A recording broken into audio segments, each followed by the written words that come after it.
नमस्कार, the Naveen Purohit show में आपका स्वागत है। मैं हूं आपके साथ नवीन पुरोहित और आज हमारे साथ चर्चा करने के लिए मौजूद हैं मध्य प्रदेश सरकार की राज्य मंत्री स्वतंत्र प्रभार, जिनके पास पिछड़ा वर्ग एवं अल्पसंख्यक कल्याण विभाग की जवाबदेही है, कृष्णा गौर जी, जो बेहद लोकप्रिय हैं। टॉप 50 एफिशिएंट एमएलएज में उनकी जो प्रतिबद्धता है वो शुमार है। राष्ट्रीय स्तर की भी उन पर जवाबदेही है। और अगर मैं मध्य प्रदेश की बात करूं तो बेहद लोकप्रिय महिला नेत्री हैं। कृष्णा जी, आपका इंडी 24 में बहुत बहुत स्वागत है। धन्यवाद। कृष्णा जी, जिस प्रकार से वर्तमान समय में मोदी सरकार, उन्होंने कहा कि जातियां सिर्फ 4 ही हैं, एक महिला, एक युवा, एक किसान। तो जिस प्रकार की जातियों का उन्होंने विभाजन किया, उसमें महिलाओं को बड़ी प्रमुखता से रखा। आधी आबादी को प्रतिनिधित्व देने की दिशा में भी बड़े निर्णय लिए।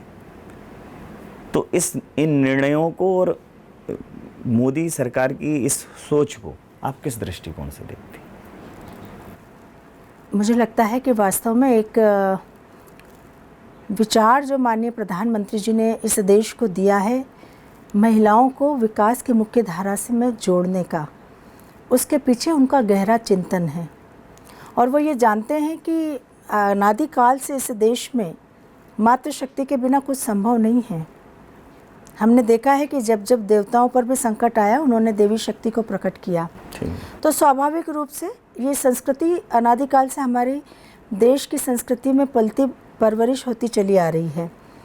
आज अगर प्रधानमंत्री जी इस संस्कृति को आगे बढ़ाने के लिए कुछ कदम उठा रहे हैं, तो मुझे लगता है कि ये कदम शायद आज़ादी के बाद इस देश के नागरिकों को अपेक्षा थी कि तत्कालिक सरकारों को उठाया जाना चाहिए था। लेकिन देर आयत दुरुस्त आयत। आज गर्व के साथ ये कहती हूँ कि निश्चित रूप से प्रधानमंत्री जी जिस प्रकार से इस देश की आधी आबादी के कल्याण और उत्थान के लिए काम कर रहे हैं, हर एक नारी को, हर एक स्त्री को गर्व है।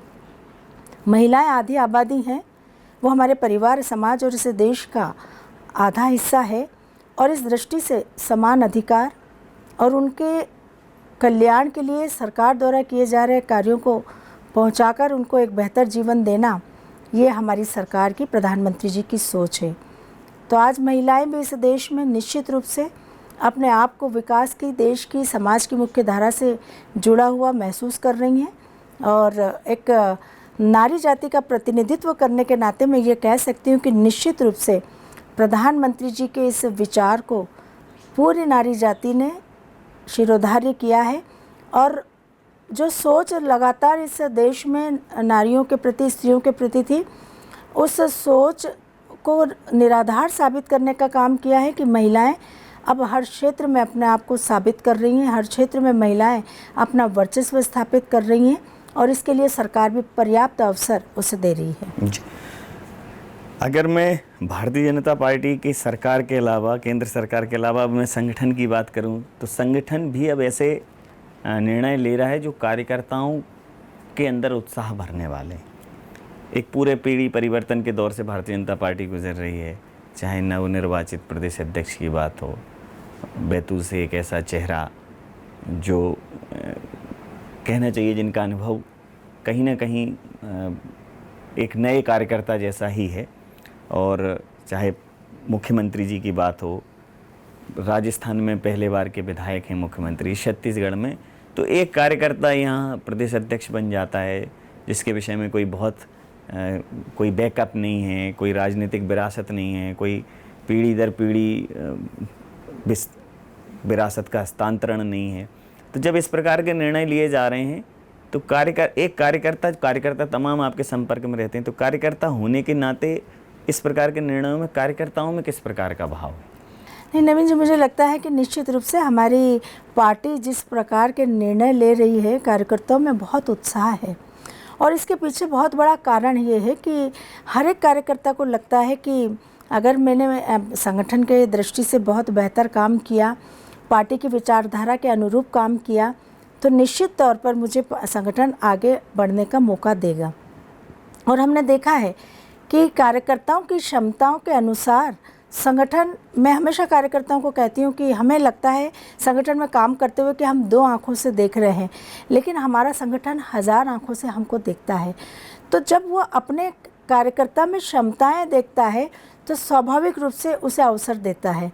और यही कारण है कि आज कार्यकर्ताओं में उत्साह है बेहतर से बेहतर कर दिखाने का। और जिस प्रकार के निर्णय नई लीडरशिप डेवलप करने के हो रहे हैं, मुझे तो लगता है कि आज भारतीय जनता पार्टी ने ही यह एक बहुत बड़ा कदम उठाया है और यह एक साहसिक निर्णय भी लिया है कि हम नई पीढ़ी को अब अवसर प्रदान करेंगे। पीढ़ी परिवर्तन तो होता ही है स्वाभाविक रूप से, और नए नेतृत्व को अवसर देना और नया नेतृत्व विकसित करना, ये सिर्फ और सिर्फ भारतीय जनता पार्टी के मूल विचार का ही अंग है। और मुझे गर्व है कि ऐसी पार्टी की सदस्य होने के नाते मैं इस पार्टी में अपना बेहतर देने का काम कर रही हूँ। जी, अगर मैं नए मुख्यमंत्री मोहन यादव जी की बात करूँ, चूँकि वो भी पार्टी के इस प्रकार के निर्णय की परिणति है, लेकिन पार्टी का सपोर्ट सिस्टम कुछ यूँ रहता है कि व्यक्ति कोई भी आ जाए, पार्टी या सरकार की जो गति है उसमें कोई परिवर्तन नहीं आता। यहाँ तक कि उन्होंने कई ऐसे साहसिक निर्णय लिए हैं जो बरसों से लंबित थे। तो अब चूँकि आप उनकी कैबिनेट की सदस्य हैं, तो बतौर मुख्यमंत्री आप कैसे उनका आकलन करते हैं? देखिए, मैं उनकी सरकार में मंत्री होने के नाते गर्व के साथ ये कह सकती हूँ कि पहले दिन से ही सरकार ने मध्य प्रदेश के विकास और कल्याण के जो निर्णय लिए वो ऐतिहासिक निर्णय रहे हैं। और डॉक्टर मोहन यादव जी की सरकार उनके नेतृत्व में इस मध्य प्रदेश को देश का अग्रणी प्रदेश बनाने के संकल्प के साथ काम कर रही है। मुख्यमंत्री जी ने, मुझे लगता है कि सभी मंत्रियों को स्वतंत्रता दी है अपने अपने विभागों में बेहतर से बेहतर काम करने की। और हमने जो भी अपने विभाग को बेहतर करने की अपेक्षा उनके समक्ष रखी, उन्होंने हर संभव उसको पूरा करने का काम किया। अगर मैं अपने ही विभाग की बात करूं तो जब मैंने विभाग को संभाला, विभाग का अध्ययन किया और जब मैंने जिलों के दौरे करना प्रारंभ किए, तो मैंने देखा कि हमारे ओबीसी के बच्चे जहां जिस हॉस्टल में पढ़ रहे हैं, उन हॉस्टल में बहुत कुछ सुधार करने की आवश्यकता है। स्वाभाविक रूप से जब हमें सुधार करना होगा तो हमें वित्तीय मदद की आवश्यकता भी होगी। और हमने उन प्रस्तावों को जब माननीय मुख्यमंत्री जी के समक्ष प्रस्तुत किया तो हर बजट में माननीय मुख्यमंत्री जी ने हमारे प्रस्तावों को स्वीकृति दी ताकि हम बेहतर से बेहतर काम करके दिखा सकें। यही कारण है कि आज हम हमारे ओबीसी के बच्चों को 1-1 करोड़ रुपए की फीस देकर विदेश अध्ययन के लिए भेज रहे हैं। यही कारण है कि आज हमारे बच्चे हॉस्टल्स में मेस की सुविधा प्राप्त कर रहे हैं, जिसको जो आज तक कभी ओबीसी के बच्चों को हॉस्टल में नहीं मिली। यही कारण है कि हमने छात्र दी जाने वाली छात्रवृत्ति का पूरा बैकलॉग ख़त्म कर दिया और समय पर बच्चों को छात्रवृत्ति हम देने लगे ताकि किसी भी बच्चे को छात्रवृत्ति के अभाव में कहीं अपनी पढ़ाई बीच में ना रोकनी पड़े। तो मुझे लगता है कि माननीय मुख्यमंत्री जी जिस प्रकार से अपनी सरकार के मंत्रियों को स्वतंत्रता देकर उन्हें वित्तीय व्यवस्था उनके लिए कर रहे हैं, जिसकी वजह से आज हर विभाग बेहतर से बेहतर काम कर रहा है। और मुख्यमंत्री जी जिस प्रकार से निर्णय ले रहे हैं, हमको गर्व है यह कहते हुए कि मध्य प्रदेश आर्थिक दृष्टि से मजबूत हो, ये संकल्प उनका था। और इसके लिए जिस प्रकार से औद्योगिक निवेश मध्य प्रदेश में आए, उन्होंने चाहे देश भर के हमारे बड़े उद्योगपतियों को यहाँ एकत्रित किया, विदेश में यात्रा करके निवेशकों को बुलाया, बड़ी जगहों पर जाकर राउंड टेबल मीटिंग्स की विदेश में जाकर वहाँ के हमारे निवेशकों को आकर्षित किया और जितनी सहजता सरलता के साथ रेड कारपेट बिछाया, सिंगल विंडो प्रणाली के माध्यम से उनको अपने मध्य प्रदेश में अपने अपने उद्योग लगाने के लिए आकर्षित किया। मुझे लगता है कि निश्चित रूप से एक बड़ा निवेश मध्य प्रदेश में लगातार आ रहा है और लगातार मध्य प्रदेश आर्थिक दृष्टि से मजबूत हो रहा है।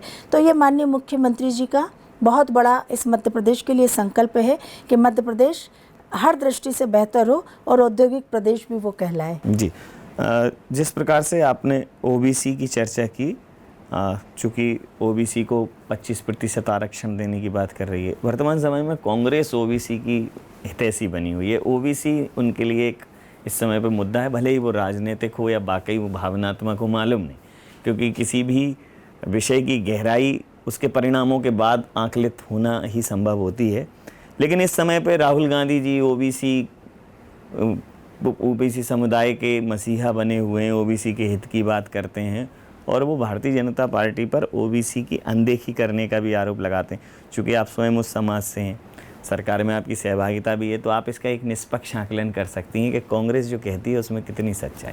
नहीं, मुझे लगता है कांग्रेस को अपना मूल्यांकन ओबीसी के मामले में तो निश्चित रूप से करना चाहिए, क्योंकि इस देश में लंबे समय तक कांग्रेस ने सत्ता के सिंहासन का सुख भोगा है।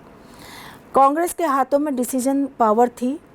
कांग्रेस पार्टी अगर चाहती तो आज़ादी के बाद काका कालेलकर आयोग की रिपोर्ट को सिफारिशों को लागू कर सकती थी। अगर काका कालेलकर आयोग की सिफारिशें 1953 में लागू हो जाती तो मुझे लगता है कि आज देश का ओबीसी समाज किस स्थिति में होता है इसकी कल्पना शायद हम नहीं कर सकते।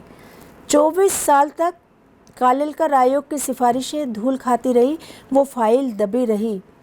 उसके बाद 1977 में जब जनता पार्टी की सरकार बनी और जनता पार्टी की सरकार सभी दलों के मिलकर बनी, तब यह फिर निर्णय लिया गया कि अब कालेलकर आयोग की सिफारिशों को लागू किया जाए। लेकिन उसके बाद यह तय हुआ कि 24 सालों के अंतराल में ओबीसी अब किस स्थिति में पहुंचा है इसका सर्वे होना चाहिए। और उसके बाद एक नया मंडल कमीशन बनाया गया, आयोग बनाया, और उस मंडल कमीशन ने 2 साल पूरे देश में घूम के ओबीसी समाज का सर्वे करके रिपोर्ट तैयार की। और वो रिपोर्ट जब सदन के पटल पर रखी तब दुर्भाग्य से हमारी सरकार गिर गई जनता पार्टी की और कांग्रेस फिर से आ गई। कांग्रेस पार्टी ने कमीशन आयोग की रिपोर्ट को लागू नहीं किया, फिर उसको दबाने का काम किया। 89 में जब वीपी सिंह की सरकार बनी, भारतीय जनता पार्टी ने बाहर से समर्थन दिया, तब हमने मंडल कमीशन की सिफारिशों को लागू करवाया था।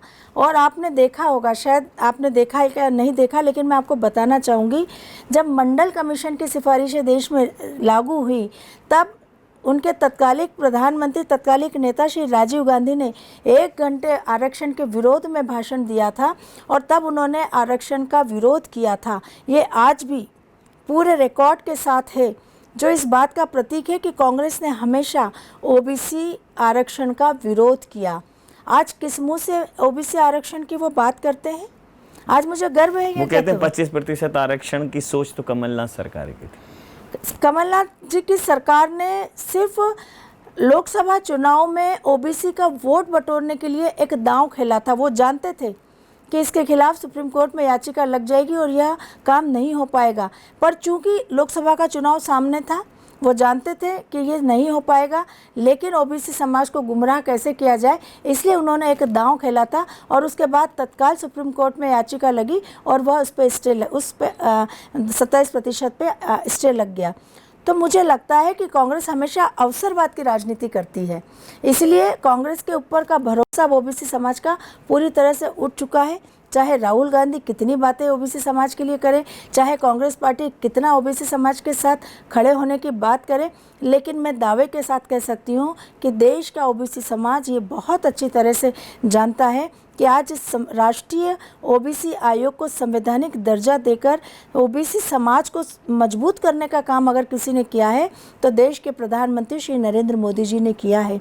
आज हम गर्व के साथ ये कह सकते हैं, सरकार की योजनाओं में लगातार ओबीसी वर्ग के लिए जो प्रावधान किए हैं उसका लाभ ओबीसी समाज ले रहा है। आज हमारे बच्चे सेंट्रल स्कूल में 27% आरक्षण पा रहे हैं, नवोदय स्कूल में 27% आरक्षण पा रहे हैं, सैनिक स्कूलों में 27% आरक्षण पा रहे हैं। ओबीसी समाज के बच्चे आज अच्छी शिक्षा ग्रहण कर रहे हैं। जी, आप तो खुद भी राष्ट्रीय पदाधिकारी हैं, ओबीसी वर्ग का प्रतिनिधित्व करती हैं, तो राष्ट्रीय स्तर पर तमाम अन्य प्रदेशों में लोगों से मिलना जुलना होता है, संवाद होता है, तो क्या ये लोगों में ये मैसेज क्लियर है कि भारतीय जनता पार्टी वाकई में ओबीसी समाज के संरक्षण के लिए, उनके उत्थान के लिए कृत संकल्पित है और कांग्रेस कोरी राजनीति? आप पूरे देश का सिनेरियो उठाकर देख लें, जिन राज्यों में भारतीय जनता पार्टी की सरकारें हैं वो ओबीसी बहुलता वाले राज्य हैं और ओबीसी समाज का 100% वोट भारतीय जनता पार्टी के साथ है।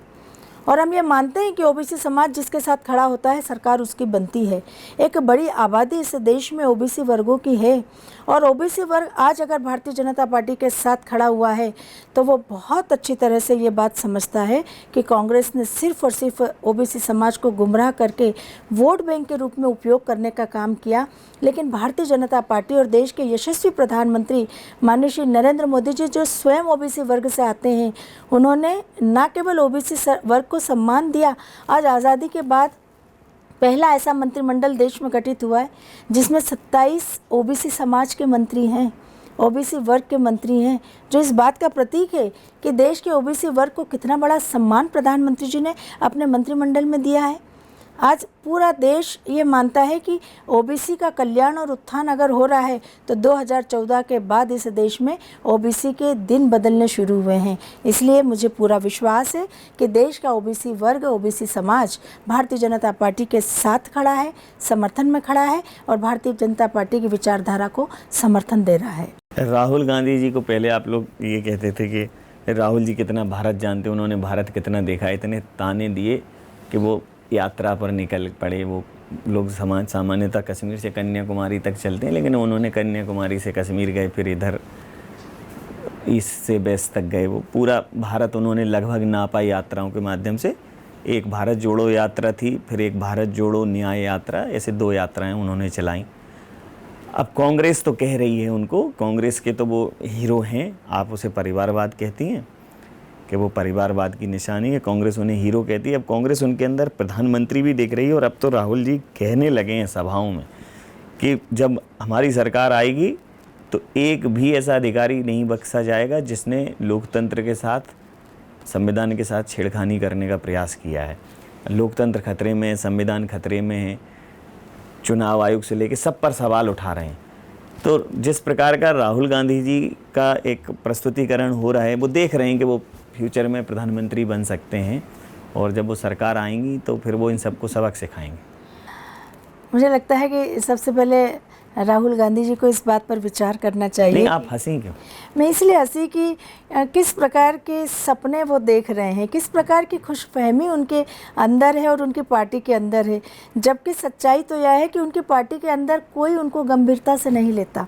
उनकी पार्टी के अंदर ही उनके वरिष्ठ नेता उनके विरोध में कई बार बोल जाते हैं, तो जो इस बात का प्रतीक है कि उनकी पार्टी ही उनको गंभीरता से नहीं लेती है।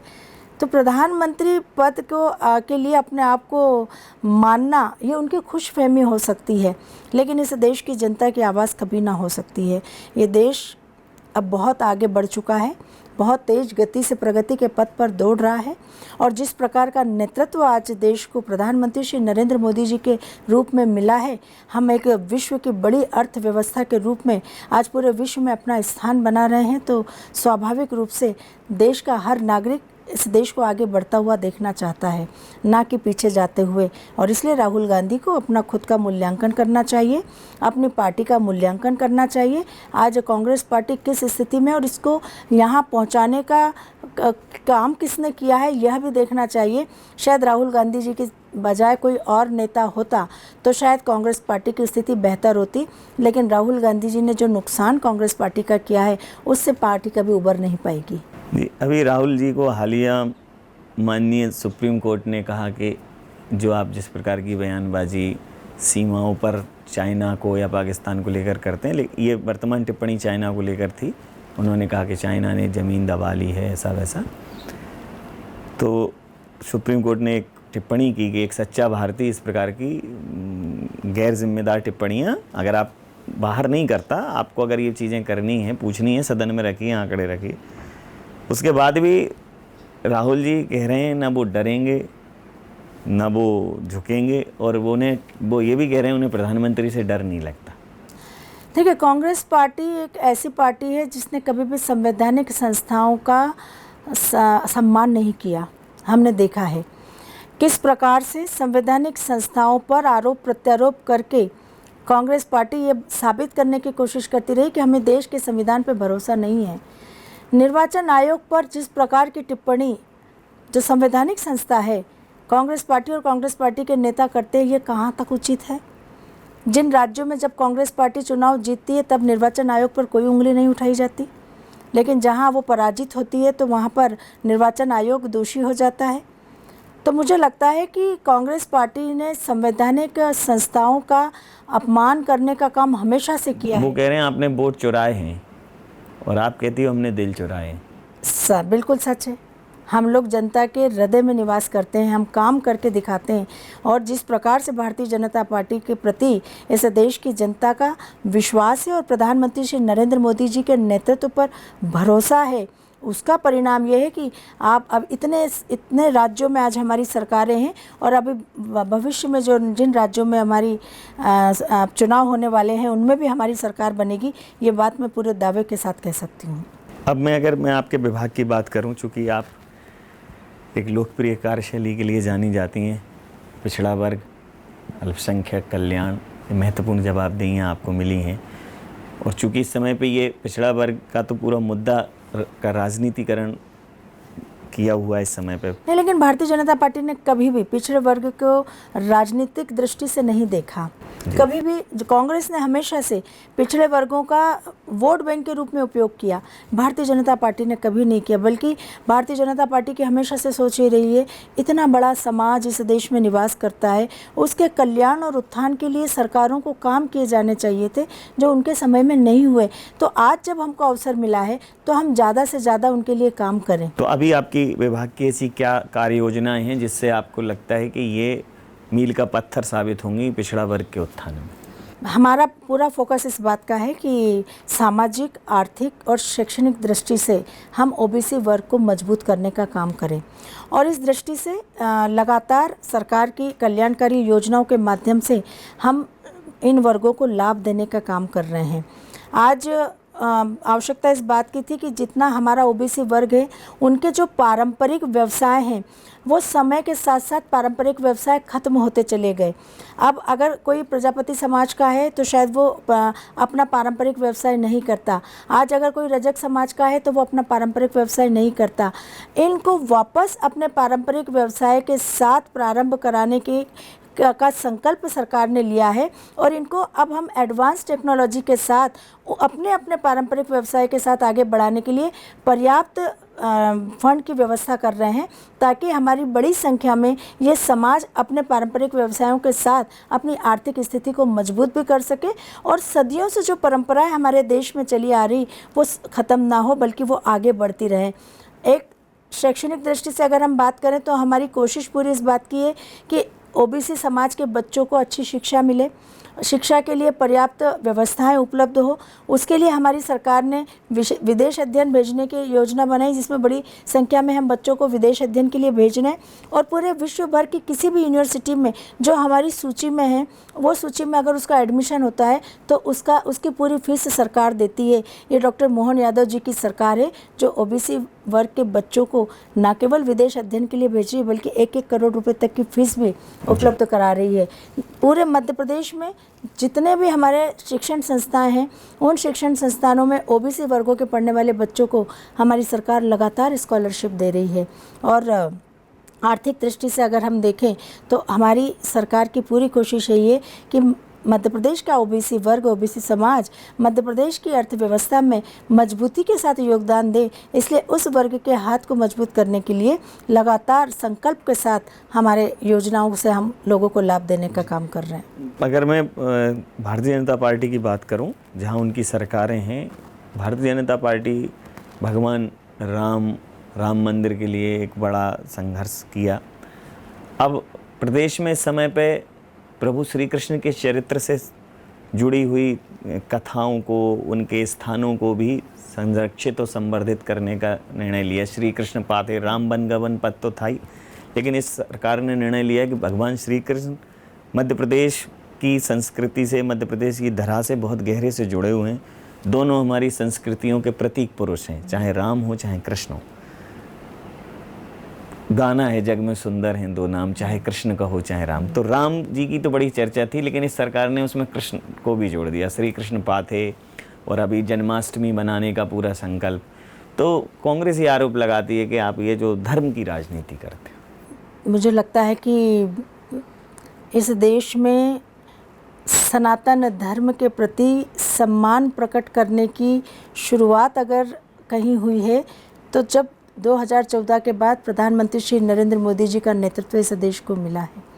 और उसके पीछे कारण है कि पूर्व की सरकारों ने हमेशा तुष्टीकरण की राजनीति की, लेकिन भारतीय जनता पार्टी की सरकार इस देश में तुष्टीकरण की राजनीति नहीं करती, बल्कि हजारों वर्षों से जो सनातन संस्कृति हमारी चली आ रही है, हमारे पूर्वजों ने जिसे हमें बहुत विराट और समृद्ध स्वरूप में हमें सौंपा है, उसे हम इस स्वरूप में आने वाली पीढ़ियों को सौंपने का काम करेंगे।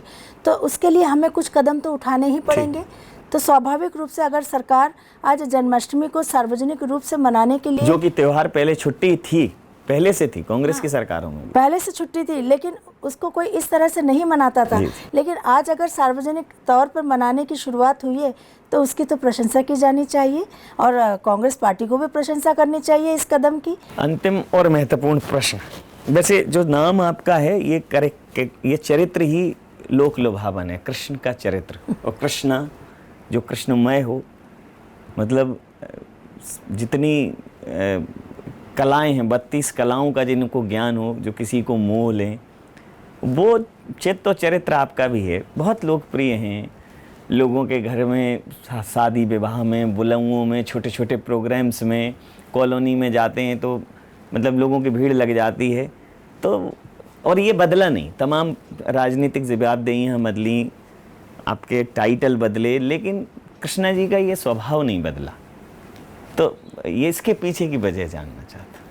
अपना एक मूल स्वभाव होता है जो हमेशा आपके अंदर चलता है, और बचपन से ही मेरा स्वभाव ऐसा ही था। जो संस्कार मुझे एक संयुक्त परिवार में मिले हैं, और स्वाभाविक रूप से वो दिन प्रतिदिन परिमार्जित होते गए और आज इस स्वरूप में पहुँचे हैं। तो मुझे लगता है चाहे पद पे रहूं या ना रहूं, लेकिन मेरा स्वभाव हमेशा ऐसा ही रहेगा। और मेरी कोशिश यही होगी कि जो जिम्मेदारी मुझे मिली है उस जिम्मेदारी के साथ मैं पूरी तरह से न्याय कर सकूं। और इसलिए जब कोई भी जिम्मेदारी मिलती है तो उसको बेहतर से बेहतर निभाने के लिए समर्पण के साथ काम करने की अभिलाषा हमेशा मन में रहती है। और ईश्वर ने एक अच्छा सुंदर मन दिया है, उस मन को ज़्यादा से ज़्यादा लोगों तक खुशियों के रूप में बांटने का काम मैं करती हूँ, तो मुझे संतुष्टि मिलती है। हम आदमी हैं, दुआ कीजिए, हम आदमी रहें इसके लिए भी दुआ कीजिए। सिर्फ होने से कुछ नहीं होगा, अपने होने का हक अदा कीजिए। और सीखना है तो सूरज से नहीं, जुगनुओं से सीखो। रोशनी हो ना हो जला कीजिए। तो कर्म और प्रेम की रोशनी फैलाती हुई कृष्णा जी ऐसे ही प्रगति पथ पर निरंतर अग्रसर रहें। तमाम सारे पहलुओं पर आपसे फिर से एक बार भावनात्मक रूप से जुड़ने का अवसर मिला। आपका बहुत धन्यवाद। बहुत बहुत धन्यवाद आपका भी।